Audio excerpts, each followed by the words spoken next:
One of the consistent threats Donald Trump made, both before and after becoming president, was the imposition of heavy tariffs on Canadian goods entering the United States. Trump often mentioned a 25% tariff on goods from Canada and Mexico, arguing that these countries were allowing large numbers of people, including those bringing in dangerous substances like fentanyl, to cross into the United States. He portrayed Canada as a major abuser in this regard. If implemented, these tariffs could increase the cost of various goods for American consumers, such as food, medicine, cars, oil, lumber, and concrete. In response, Canada has mostly issued counterthreats, declaring that any tariffs imposed by the United States would not go unanswered. Canada has emphasized that there will be consequences for the United States if such tariffs are enforced, and they plan to target areas where the impact will hurt Americans the most. With both countries gearing up for a potential fight, the question remains, when will this trade war actually begin? Looking ahead, the most immediate concern is the potential start of these tariffs around February 1st, with an estimated 25% tariff on goods from Canada and Mexico. However, the details are still unclear. These are currently just threats, not concrete policies. Until the specifics are confirmed, such as the exact tariffs, their forms, and their duration, everything is speculative. But if we take Trump's statements at face value and assume the 25% tariff is imposed, what will this mean for the United States economy? A study from a Washington think tank suggests that such a move would likely lead to two major consequences: an increase in inflation and a decrease in the country's GDP. Let's break these down. First, inflation would likely rise. Contrary to what Trump believes, imposing tariffs on foreign goods does not make foreign countries pay the tax. Instead, it's the American companies that import these goods who bear the cost. For example, if an American business sells products like mystery boxes containing items like Mexican avocados or Canadian machinery, the business has to pay the 25% tariff on every product imported. While the business could absorb the additional cost, it is more likely they would pass it on to American consumers, raising prices significantly. A practical example of how tariffs can fuel inflation occurred in 2018 when Trump imposed tariffs on washing machines. Not only did the price of imported washers increase, but American-made washers also became more expensive. This price increase was not limited to washers either. Dryer prices also rose by a similar amount, despite dryers not being part of the tariff. When one type of product becomes more expensive, companies often raise prices on related products, leading to broader inflationary pressures.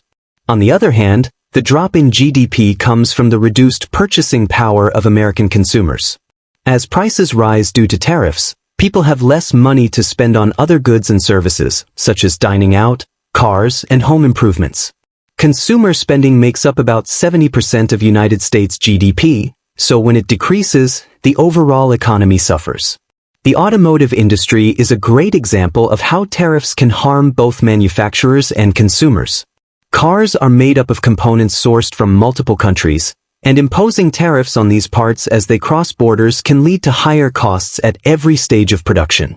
Trump's goal is to bring more manufacturing jobs back to the United States by making foreign goods more expensive, thus encouraging Americans to buy domestic products.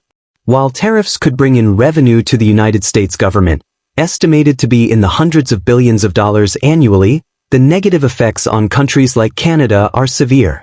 Canada, for example, relies heavily on the United States market for its exports, with 78% of its goods going to the United States. If these goods suddenly become 25% more expensive due to tariffs, American demand would likely decrease, hurting Canada's economy even more than the United States economy. In fact, estimates suggest that Canada could see a drop in its GDP by more than 2% with even a more modest 10% tariff.